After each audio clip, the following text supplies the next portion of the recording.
Cutting of spring बेटा, एक spring को अगर अपन कट करें तो जो नई स्प्रिंग बनेगी उसका स्प्रिंग कांस्टेंट क्या होगा वो अपन यहाँ पर डिस्कस करेंगे। ये जैसे बेटा अपन कह रहे कि स्प्रिंग है,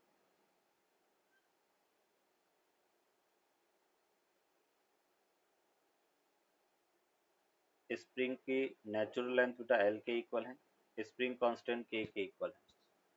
अभी इस स्प्रिंग को अपन दो पार्ट में डिवाइड कर रहे हैं, ये L1 है और दूसरी लेंथ बेटा L2 के इक्वल है, और L1 रेशियो L2 वो N1 रेशियो N2 के इक्वल है।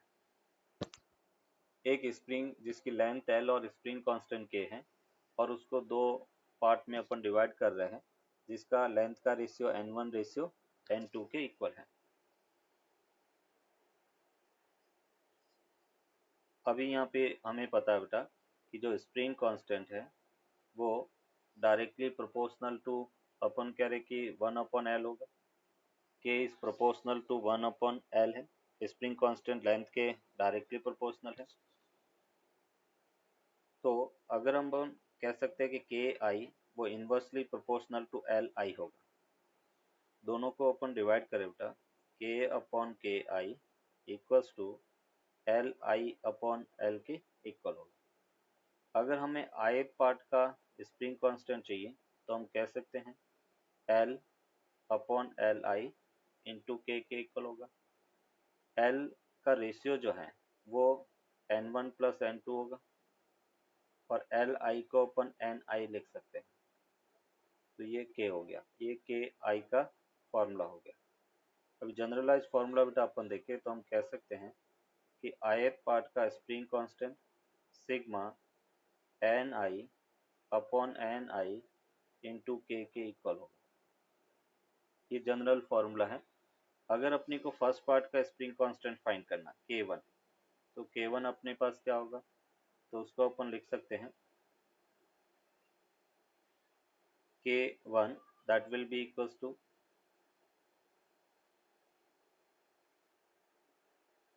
N1 प्लस बेटा N2 upon N1 into K के इक्वल होगा। अगर सेकेंड पार्ट का स्प्रिंग कांस्टेंट चाहिए N1 plus N2 upon N2 into K के इक्वल होगा।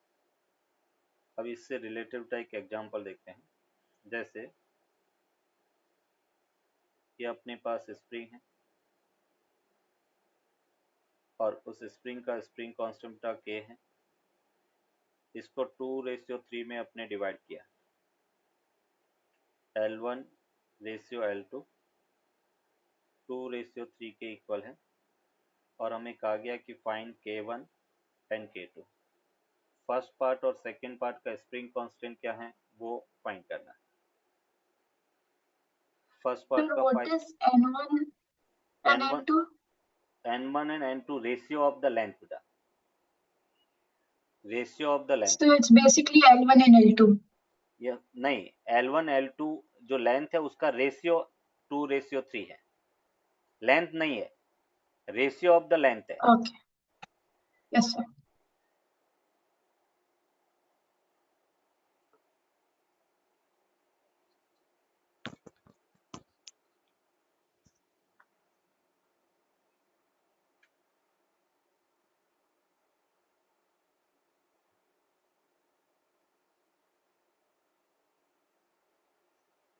नोट कर दिया। At the end points of the string, and point of the spring,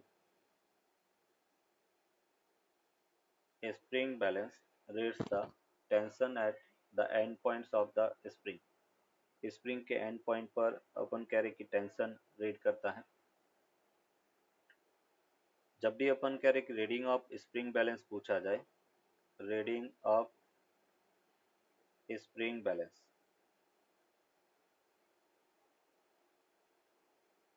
reading of spring balance, उसको बेटा अपन लिखेंगे T by G।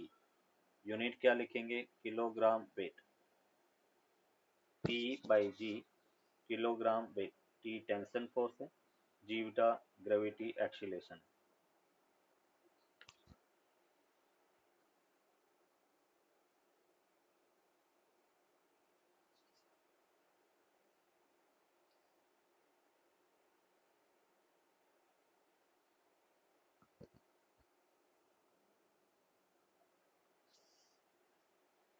अभी एक एग्जांपल बेटा अपन देखते हैं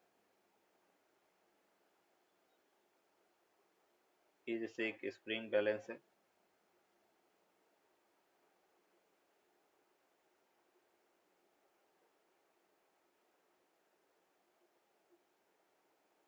मास m है,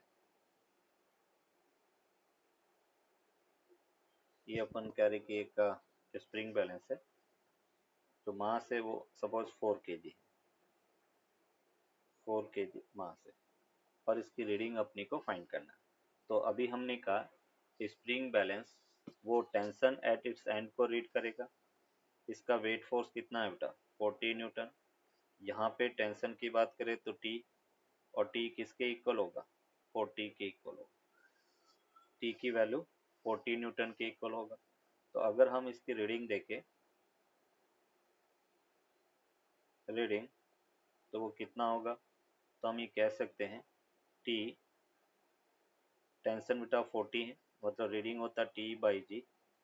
T की वैल्यू 40, G की वैल्यू बेटा 10। किसी भी एक एंड पर टेंशन अपन फाइंड करेंगे, डिवाइड बाय G करेंगे, तो यूनिट क्या होगा? 4 किलोग्राम वेट।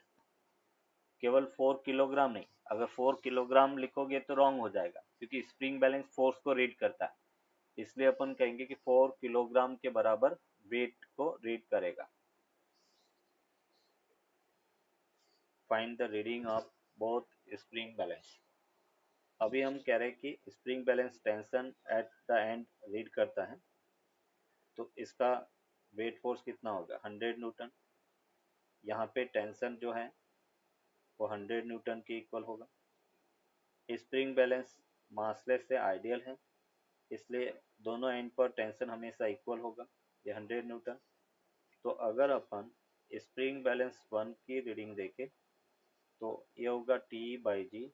T की वैल्यू बेटा 100, G की वैल्यू 10। तो यहाँ से अपने को मिला 10 किलोग्राम वेट के इक्वल होगा। सेम थिंग अगर स्प्रिंग बैलेंस 2 की बात करें तो स्प्रिंग बैलेंस 2 वो भी बेटा T by G, tension 100, G की value 10, and that will be 10 kilogram weight. Both spring balance will read the same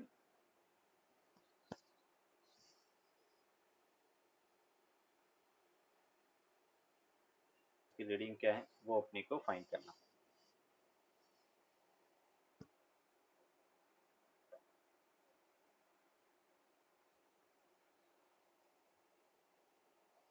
ऐसे बेटा इसका रीडिंग अपन फाइंड करेंगे, है ना। अभी ये सिस्टम रेस्ट में नहीं था, एक्सीलरेट कर रहा है, इसलिए पहले टेंशन फाइंड किया, टेंशन डिवाइड बाय जी, वो reading of the spring balance होगा।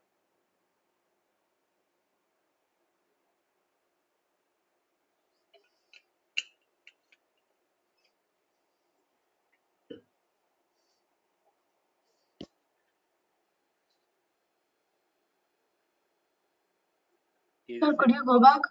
यस, ये जैसे एक ब्लॉक बेटा 2 किलोग्राम है,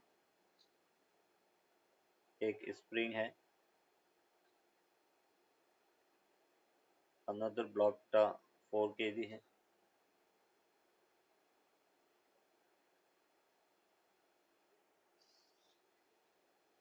4 kg ब्लॉक पर 20 न्यूटन फोर्स लग रहा है।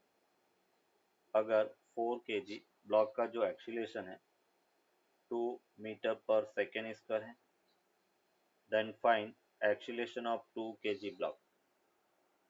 2 kg ब्लॉक का एक्सीलरेशन क्या होगा वो अपने को फाइंड करना है।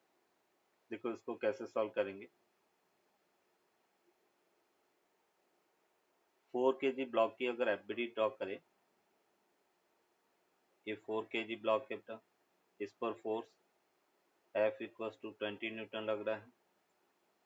यहाँ पे बेटा अपन कह रहे कि स्प्रिंग फोर्स kx लग रहा है, इसका acceleration 2 metre per second square के इक्वल है।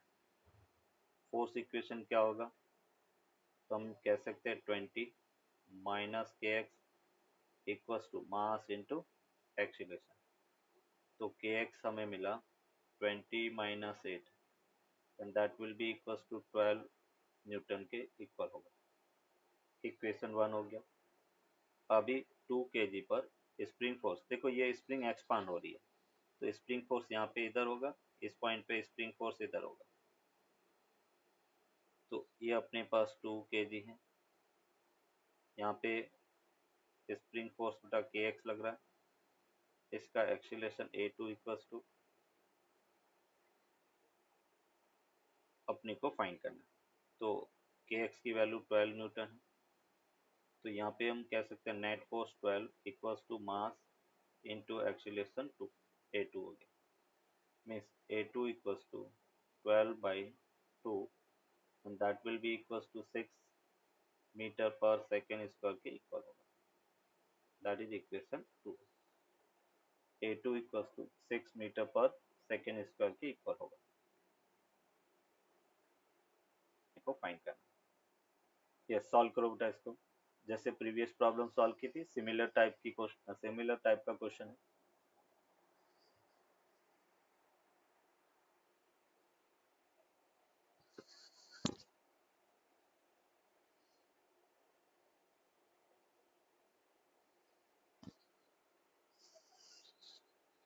नेक्स्ट अपन देखेंगे problem based on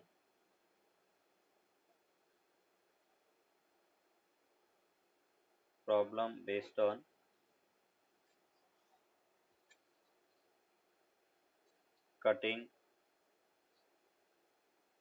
of spring and string।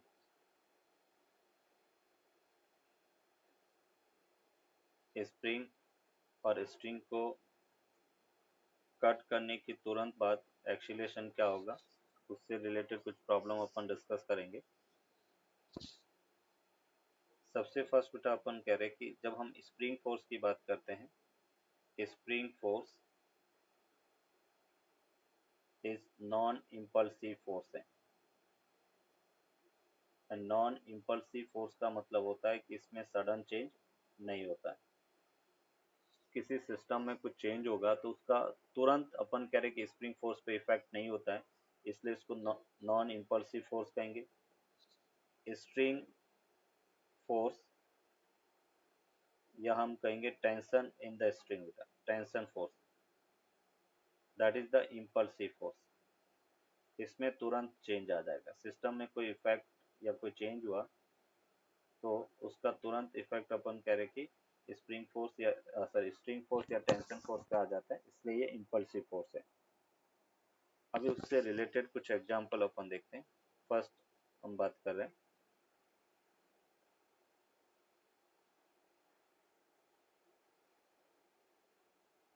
कि जैसे एक ब्लॉक है, ब्लॉक ऑफ मास 2m है,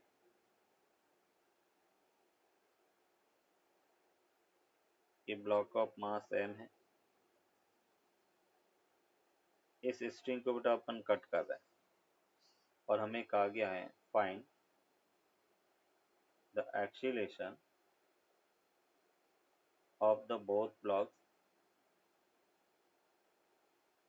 both blocks just after find the acceleration of the both blocks just after cutting the string। String को तुरंत cut करने के बाद में दोनों ब्लॉक का एक्सीलरेशन कितना होगा वो अपने को फाइंड करना। अभी देखो इस टाइप की प्रॉब्लम में कुछ एसओपी है, वो अपन फॉलो करेंगे। इसमें क्या करना है, सबसे पहले अपन कह रहे कि एफबीडी बिफोर कटिंग ड्रॉ करना है, बिफोर कटिंग एफबीडी ड्रॉ करना है। तो अगर हम ब्लॉक एम है, इसमें बेटा स्प्रिंग एक्सपांड हो रही है तो स्प्रिंग फोर्स kx इधर होगा, यहाँ पे kx इधर होगा। जब एक्सपांशन होता है तो स्प्रिंग फोर्स अंदर लगता है तो kx कुछ इस टाइप से होगा। ये ब्लॉक m है, इसका वेट फोर्स mg हो गया, ऊपर अपन कह रहे कि kx हो गया, मीन्स यहाँ से अपने को मिला kx equals to mg, that is equation 1 हो गया। बिफोर कटिंग अपन कह रहे कि spring kx equals to mg के इक्वल होगा। फिर अपन बात करते हैं सॉरी 2m की। ये ब्लॉक बेटा 2m है, एक तो इसका वेट फोर्स लगेगा 2mg, नीचे अपन कह रहे कि kx है, ऊपर टेंशन t है, तो t इक्वल्स टू क्या होगा 2mg प्लस kx के इक्वल होगा। ये इक्वेशन 2 होगा। अभी अपन कहेंगे कि FBD after cutting the string, after cutting the string, string को कट करने के बाद में एफबीडी क्या है वो अपने को मतलब ड्रॉ करेंगे। तो बेटा अपन कह रहे कि एम में mg है, और जब स्ट्रिंग को कट करेंगे तो हम कहेंगे टेंशन फोर्स जीरो हो जाएगा। स्ट्रिंग हटा दिया तो टेंशन क्या हो गया, जीरो हो गया। तो ये mg है, ऊपर बेटा अपन कह रहे कि kx है, और ये हम कह सकते हैं कि kx इक्वल्स टू mg के इक्वल है। सॉरी, इसका अगर एक्सीलेशन अपन को पूछा जाए तो हम कह रहे पहले भी kx mg के इक्वल है। सपोज इसका एक्सीलेशन a1 है, तो a1 क्या होगा बेटा, net force mg minus kx upon total mass, और mg माइनस kx जीरो के इक्वल है क्योंकि mg kx के इक्वल है। kx की वैल्यू mg के बराबर है क्योंकि स्प्रिंग फोर्स नॉन इम्पल्सिव है, सडन चेंज नहीं होगा, तो mg माइनस mg जीरो हो गया, डिवाइड बाय m, तो एक्सीलेशन जीरो है। मतलब m मास का जो ब्लॉक है वो मोमेंट्री रेस्ट में रहेगा। फिर अपन 2m की बात करते हैं। इसका वेट फोर्स बेटा 2mg डाउनवर्ड होगा। स्प्रिंग फोर्स अभी भी kx डाउनवर्ड है और kx की वैल्यू mg के इक्वल है, और उसका एक्सीलरेशन सपोज a2 है, तो a2 होगा नेट पुलिंग फोर्स मतलब 3mg upon total mass 2m, means a2 अपने को मिला 3g/2 के इक्वल होगा और डायरेक्शन डाउनवर्ड। ये इसका एक्सीलरेशन होगा of the both blocks just after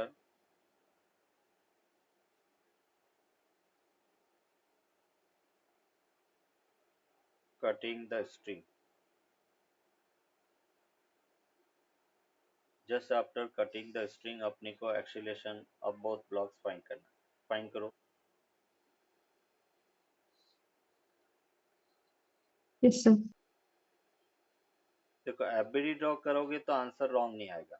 FBD before cutting upon draw कर रहे हैं,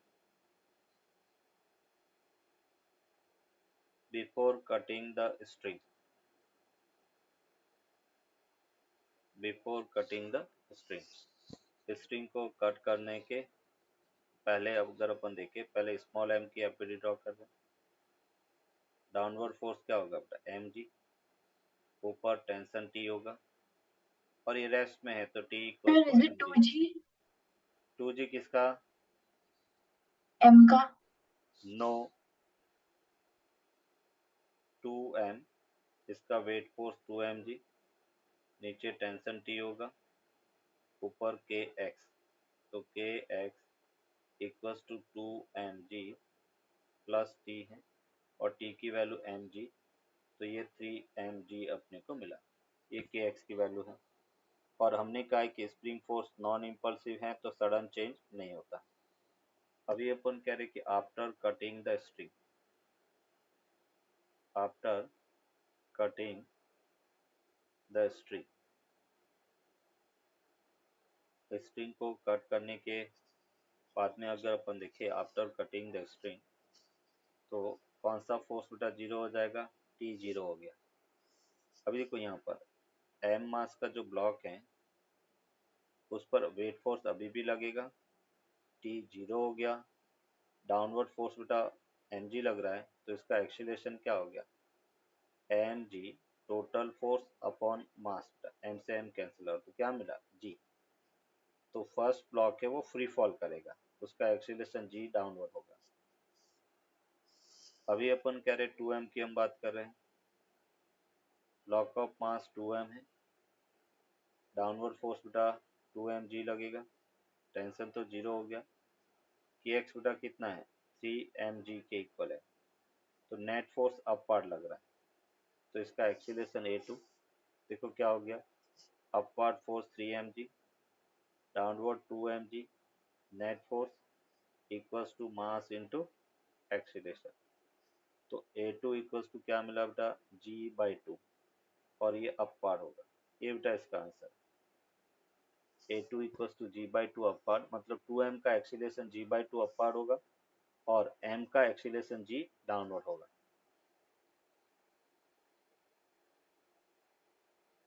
A in natural length,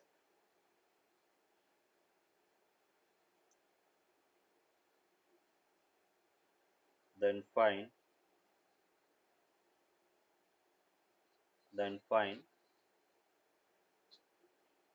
the acceleration of the both blocks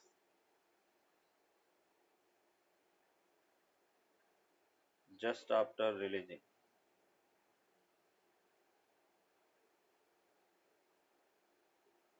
initially बेटा स्प्रिंग नेचुरल लेंथ में है, इसका मतलब स्प्रिंग फोर्स 0 हो गया, और हमने कहा है कि जैसे रिलीज करेंगे तब भी स्प्रिंग फोर्स 0 होगा, क्योंकि स्प्रिंग फोर्स नॉन इम्पल्सिव है, उसमें सडन चेंज नहीं होता।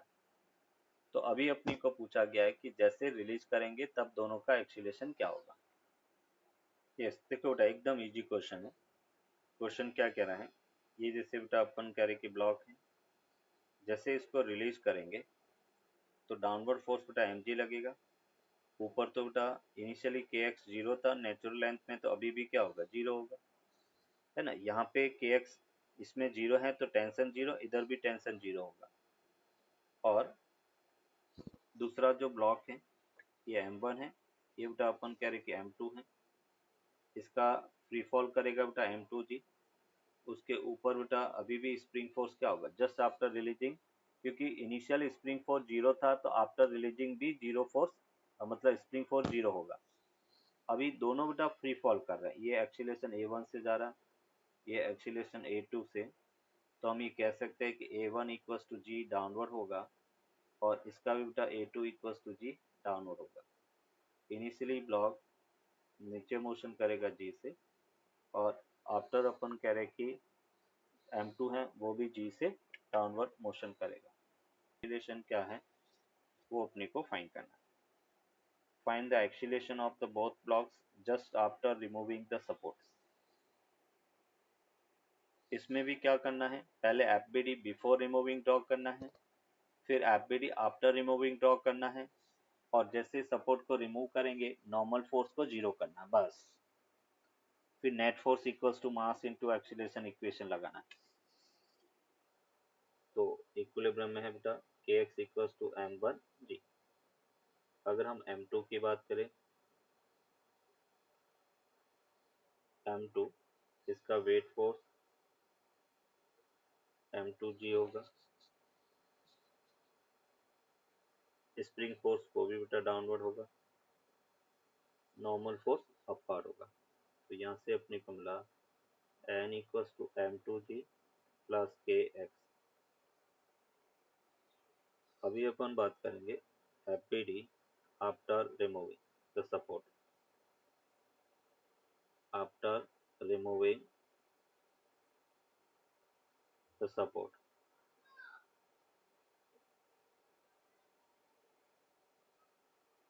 After removing the support. यहाँ पे अपन कह रहे कि ब्लॉक है, ब्लॉक ऑफ मास m1 है, अभी भी बेटा वेट फोर्स m1g लगेगा, स्प्रिंग फोर्स में सडन चेंज नहीं आता है क्योंकि नॉन इम्पल्सिव है, तो ऊपर की तरफ kx लगा, और सपोज इसका एक्सीलरेशन a1 है, तो बेटा a1 को अपन क्या लिखेंगे, net force m1g minus kx upon m1, और kx और m1g दोनों इक्वल हैं, तो a1 बेटा मोमेंट्री रेस्ट में रहेगा। अगर हम m2 की बात करें, ये m2 है, इसका वेट फोर्स m2g होगा, ऊपर डाउनवर्ड बेटा अभी भी kx होगा, kx की वैल्यू m1g, और ये अपन कह रहे कि इसका एक्सीलरेशन a2 है। मीन्स यहाँ से अपने को मिला m2g plus m1g equals to mass into acceleration, mass बेटा m2 इंटू एक्सीलरेशन a2, तो a2 इक्वल्स टू बेटा अपने को मिला 1 plus m1 by m2 into g के इक्वल होगा, और ये एक्सीलरेशन कहाँ पे होगा बेटा, डाउनवर्ड। फर्स्ट वाला ब्लॉक मोमेंट्री रेस्ट में रहेगा, और सेकेंड वाला block 1 plus m1 by m2 g से डाउनवर्ड जाएगा। Force is the electromagnetic force, friction force opposes the relative motion, friction force opposes the relative motion, or the tendency of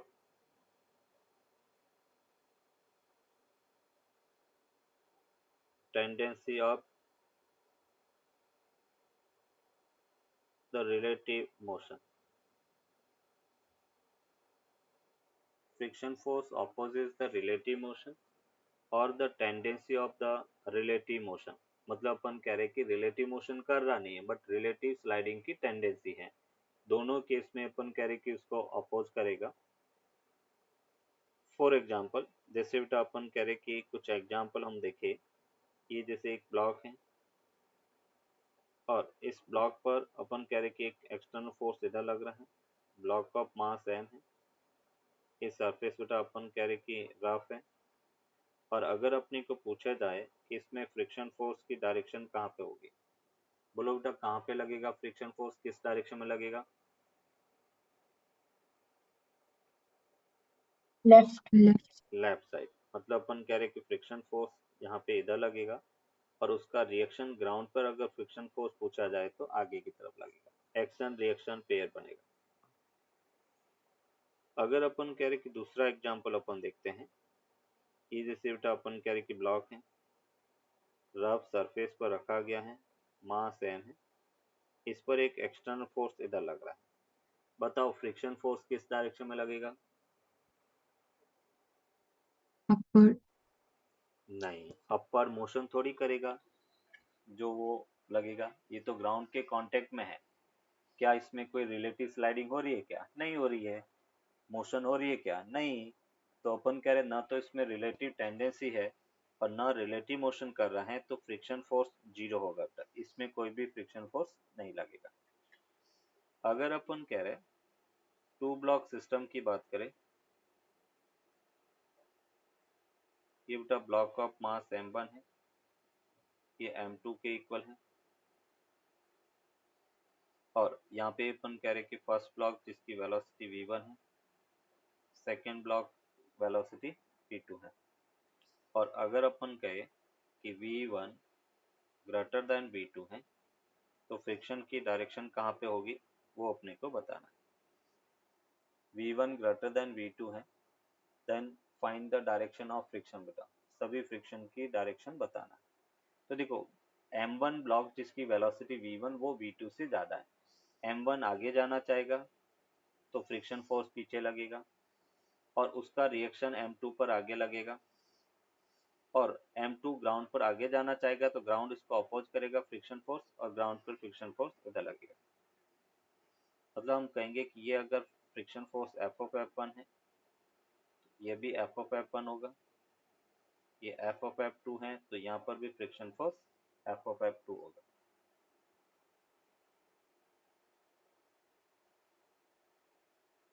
अगर जैसे बेटा अपन कह रहे कि ये ब्लॉक है, ये M1 हो गया, ये M2 हो गया, और यहाँ पे अपन कह रहे कि V1 इक्वल्स टू V2 के equal, V1 equals to V2 है। ये V1 से जा रहा है और ये V2 से जा रहा है और दोनों की वेलोसिटी इक्वल है। बताओ बेटा M1 पे फ्रिक्शन की डायरेक्शन कहाँ पे होगी?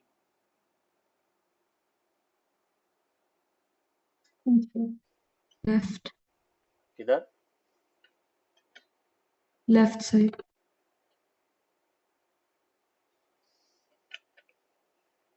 स्तुति बताओ किधर होगी?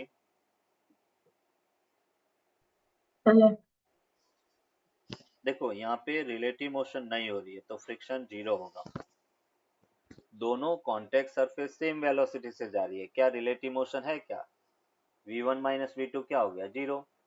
जब v1 minus v2 zero, relative motion हो रही नहीं है तो अपोज थोड़ी होगा। क्लियर? तो इसलिए अपन कह रहे हैं कि फ्रिक्शन जीरो। हाँ, ग्राउंड पे अगर अपन फ्रिक्शन फोर्स की बात करें, ग्राउंड के कारण M2 पर, तो वो इधर लगेगा, तो यहाँ पर एफ ऑफ F1 की वैल्यू जीरो होगा और ये एफ ऑफ F2 इस डायरेक्शन में लगेगा। फ्रिक्शन की डायरेक्शन होगी। डिसाइड कैसे करना बेटा? जो सरफेस आगे जाना चाह रही है दूसरी सरफेस उसको रेजिस्ट करेगी, तो उसकी उस पर फ्रिक्शन फोर्स की डायरेक्शन ऑपोजिट होगी।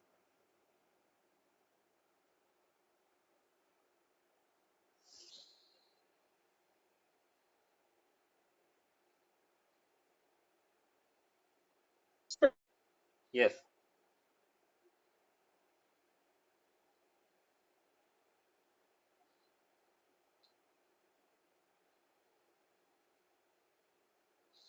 अभी जैसे बेटा अपन कह रहे कि एक रॉड है,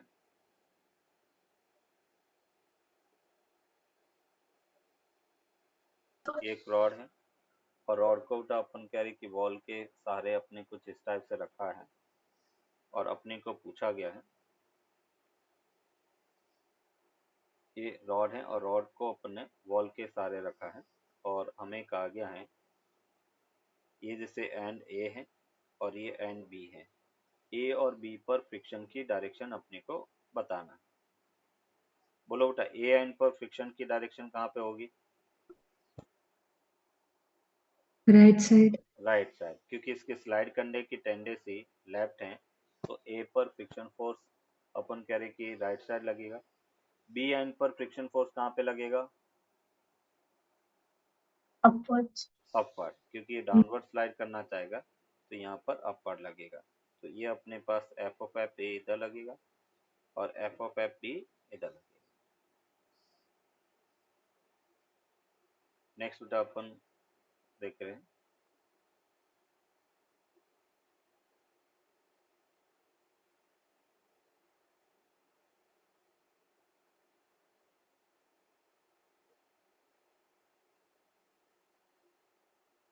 कि जैसे बेटा अपन कह रहे कि ब्लॉक है,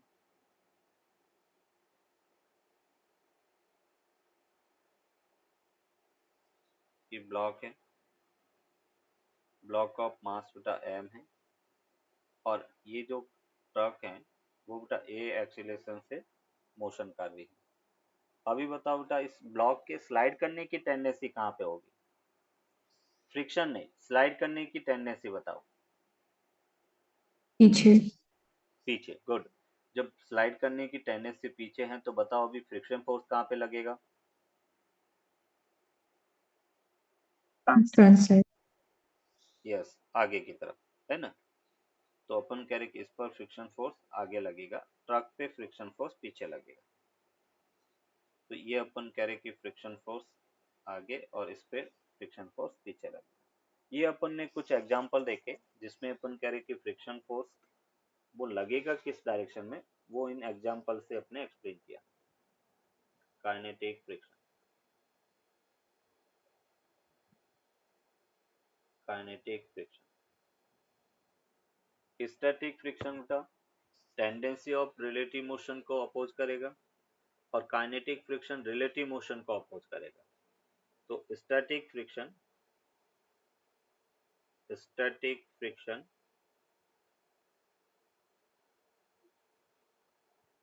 opposes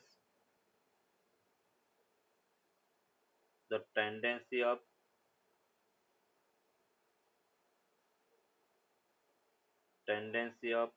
relative motion.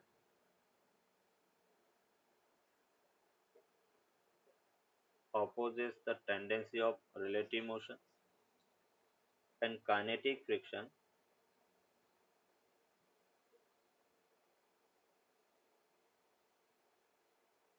opposes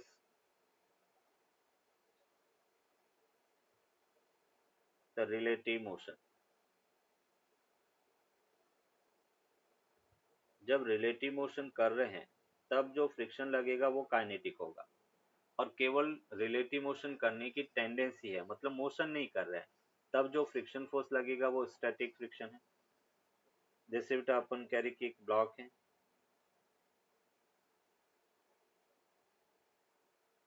block of mass बेटा m है, और इस पर एक एक्सटर्नल फोर्स इस डायरेक्शन में लग रहा है, बट वेलोसिटी 0 है, ये मोशन नहीं कर रहा है। तब अपन कह रहे कि जो फ्रिक्शन फोर्स लगेगा उसको अपन स्टैटिक फ्रिक्शन कहेंगे। और सेकेंड केस, जब हम काइनेटिक फ्रिक्शन की बात कर रहे हैं तो हम कह रहे कि ब्लॉक एक्सटर्नल फोर्स लग रहा है और ये मोशन कर रहा है, किसी वेलोसिटी v से मोशन कर रहा है, तब जो फ्रिक्शन फोर्स लगेगा वो काइनेटिक फ्रिक्शन के इक्वल होगा।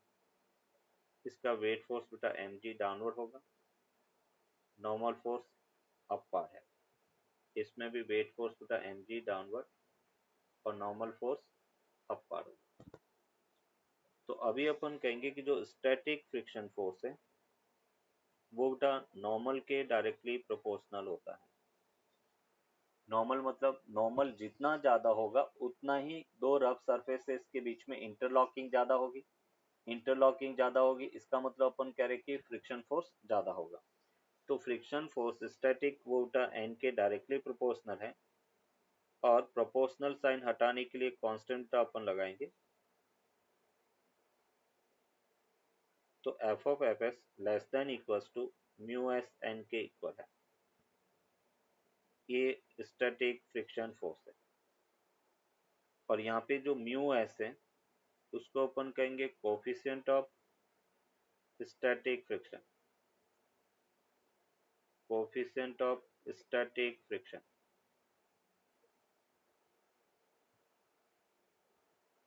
ये कोफिशिएंट ऑफ स्टैटिक फ्रिक्शन है mu S.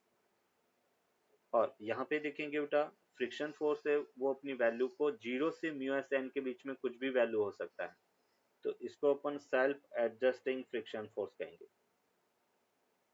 Self adjusting friction.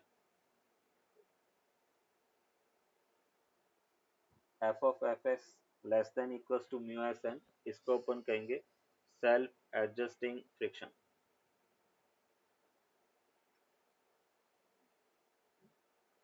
Same बेटा अगर हम काइनेटिक फ्रिक्शन फोर्स की भी बात करें तो वो भी बेटा एन के डायरेक्टली प्रोपोर्शनल होगा, और प्रोपोर्शनल साइन हटाने के लिए कांस्टेंट अपन ऐड करेंगे म्यू के। तो काइनेटिक फ्रिक्शन फोर्स है वो कांस्टेंट रहता है, फिक्स रहता है, म्यू के एन के इक्वल होगा। म्यू के को अपन कहेंगे coefficient of kinetic friction, coefficient of kinetic friction, coefficient of kinetic friction. और जो म्यू के की वैल्यू है वो always less than mu S होता है, म्यू के is less than mu S होता है। इसको बेटा अपन कहेंगे limiting friction force, limiting friction force. और दूसरा अपन उसको मैक्सिमम फ्रिक्शन फोर्स भी कह सकते हैं, मैक्सिमम फ्रिक्शन फोर्स। जो म्यू एस है वो कोफिशिएंट है, वो बेटा यूनिटलेस क्वांटिटी है ना, उसका कोई यूनिट या डायमेंशन नहीं होता। ये लिमिटिंग या मैक्सिमम फ्रिक्शन फोर्स है। The value of mu S in general mu S की वैल्यू बेटा लेस देन 1 अपन प्रॉब्लम में लेते हैं, but it may be greater than 1। तो हम कह सकते हैं the value of mu S may be greater than 1।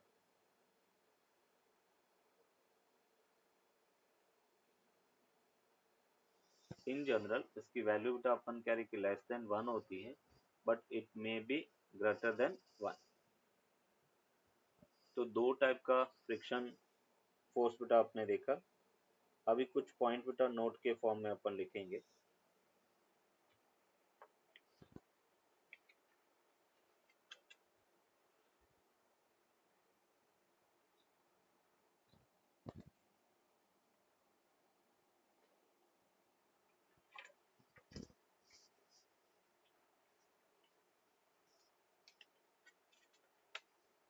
Note कर दिया? Sir. चलो, नोट में बेटा फर्स्ट पॉइंट अपन कहेंगे कि friction force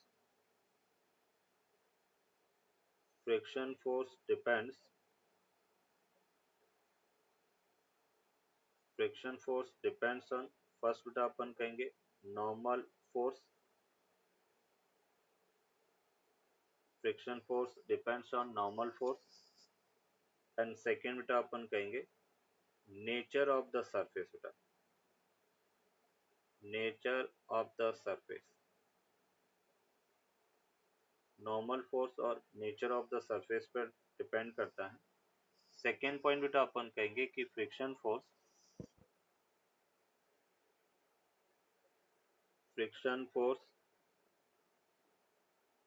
does not depend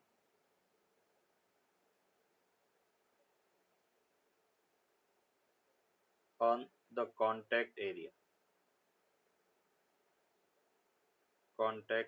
area ज़्यादा है कम है उस पर अपन कह रहे कि फ्रिक्शन फोर्स डिपेंड नहीं करता। थर्ड पॉइंट बेटा अपन कहेंगे if only single coefficient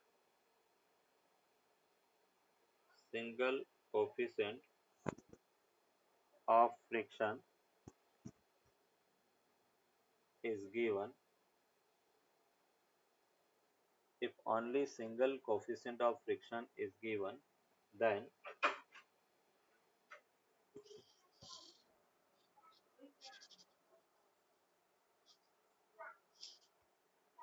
if only single coefficient of friction is given, then mu k, then to solve the problem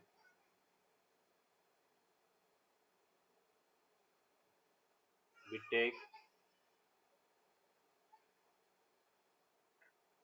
mu s equals to mu k equal लिखेंगे। उस case में बेटा अपन कह रहे कि स्टैटिक और काइनेटिक दोनों की वैल्यू अपन म्यू के इक्वल रखेंगे।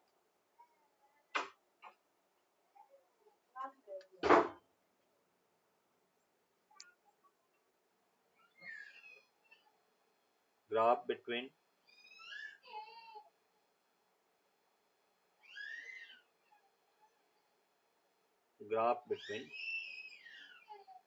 Friction force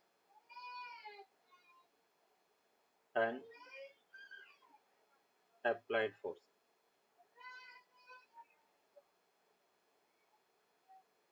Graph between friction force and applied force।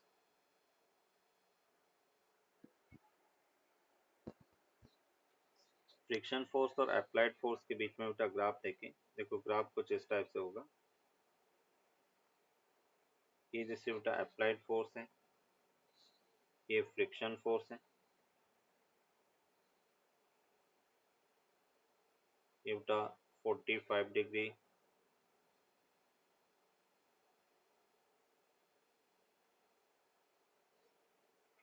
ये एंगल 45 डिग्री के इक्वल होगा। ये बेटा अपन करेंगे F equals to limiting friction force है, ये मैक्सिमम फ्रिक्शन फोर्स बेटा लिमिटिंग होगा, ये काइनेटिक फ्रिक्शन फोर्स है, और यहाँ से यहाँ तक बेटा ये स्टैटिक फ्रिक्शन, स्टैटिक फ्रिक्शन, और यहाँ पे अपन कह रहे कि काइनेटिक फ्रिक्शन है।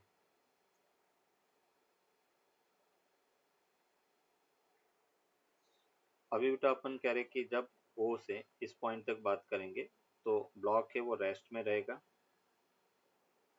इस कंडीशन में इस पॉइंट पर इम्पेंडिंग मोशन का मतलब ब्लॉक जस्ट स्लाइडिंग स्टार्ट करेगा, ये इम्पेंडिंग मोशन करेगा, और ये जो काइनेटिक है दैट मीन्स मोशन में रहेगा। ये अपन कह रहे कि फ्रिक्शन फोर्स और अप्लाइड फोर्स के बीच में अपन कह रहे कि स्टाफ है। अभी जैसे बेटा अपन कह रहे इसमें केस स्टडी करें, case 1, if external force equals to 0 है बेटा, कोई भी फोर्स अपन कह रहे कि ब्लॉक पर नहीं लग रहा है तो उस केस में अपन कह रहे कि फ्रिक्शन फोर्स है वो भी 0 के इक्वल होगा। फिर हम बात कर रहे case 2, if F external less than limiting friction force है, तब अपन कह रहे कि फ्रिक्शन फोर्स स्टैटिक होगा और एक्सटर्नल फोर्स के इक्वल होगा। जितना अपन एक्सटर्नल फोर्स लगाएंगे वही अपन कह रहे कि फ्रिक्शन फोर्स के इक्वल होगा। फिर बात कर रहे केस 3, केस 3 में अपन कह रहे if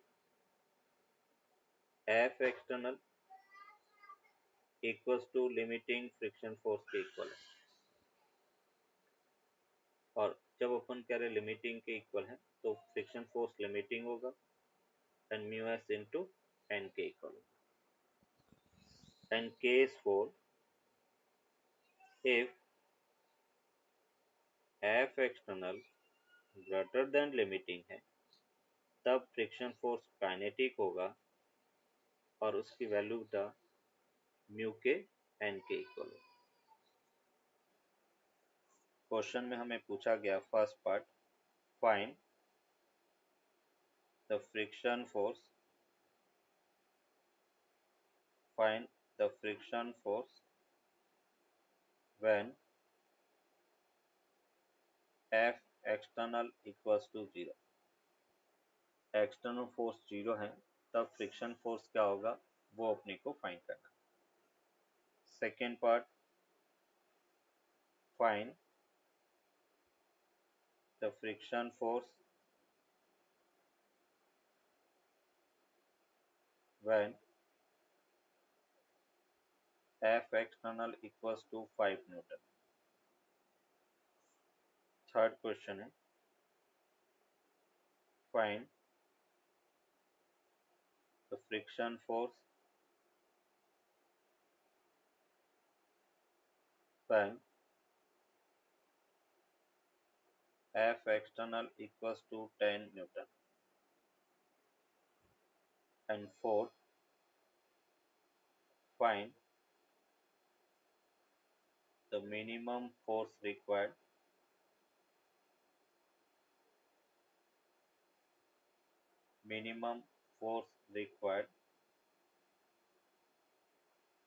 to start the motion. Minimum force required to start the motion. And fifth अपन कह रहे find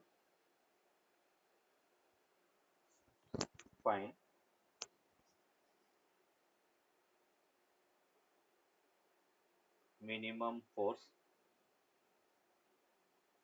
find minimum force required to continue the motion once it has started.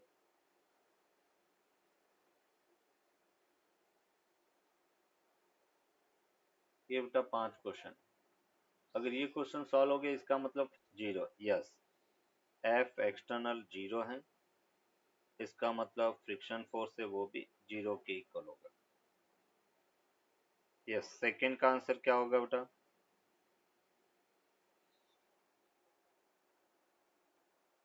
So is it 5 Newton? 5 Newton. Good.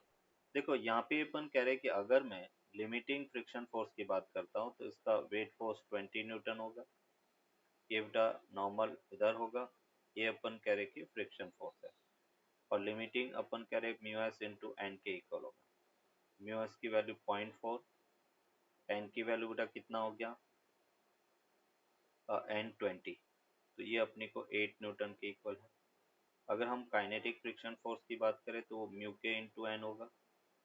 Mu के की value 0.2 into बेटा 20 and that will be equals to 4 newton. तो यहाँ पे अपन कह रहे कि जो एक्सटर्नल फोर्स 5 न्यूटन है वो लेस देन लिमिटिंग है। और जब अपने का लिमिटिंग से लेस होता है तो फ्रिक्शन फोर्स स्टैटिक होता है और वो एक्सटर्नल फोर्स के इक्वल होगा, मतलब 5 न्यूटन के इक्वल। गुड। यस, थर्ड का आंसर क्या होगा बेटा? So 4 Newton. 4 न्यूटन। गुड। यहाँ पे अपन कहेंगे कि एफ एक्सटर्नल जो 10 न्यूटन है ग्रेटर देन लिमिटिंग है, तो फ्रिक्शन फोर्स काइनेटिक होगा और काइनेटिक की वैल्यू बेटा म्यू के एन 4 न्यूटन के equal. That is the answer. Good. Yes, fourth क्या होगा बेटा? फोर्थ का आंसर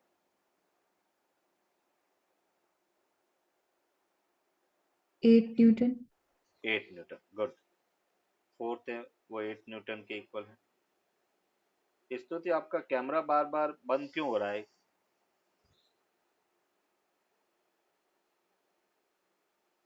यहाँ पे अपन कह रहे कि एक्सटर्नल फोर्स है वो लिमिटिंग के इक्वल है। स्तुति, कहाँ जा रहे हो बार बार कैमरा बंद करके? सर पहले तो पानी पीने गई थी, अभी तो मुझे अभी बाहर जाना है इसलिए। अच्छा, तो आप बता देते बाहर जाना है तो। चलो ये लास्ट क्वेश्चन देख लो। एफ लिमिटिंग और लिमिटिंग फ्रिक्शन फोर्स अपन कह रहे कि 8 न्यूटन के इक्वल होगा मिनिमम। यस, फिफ्थ का आंसर क्या होगा?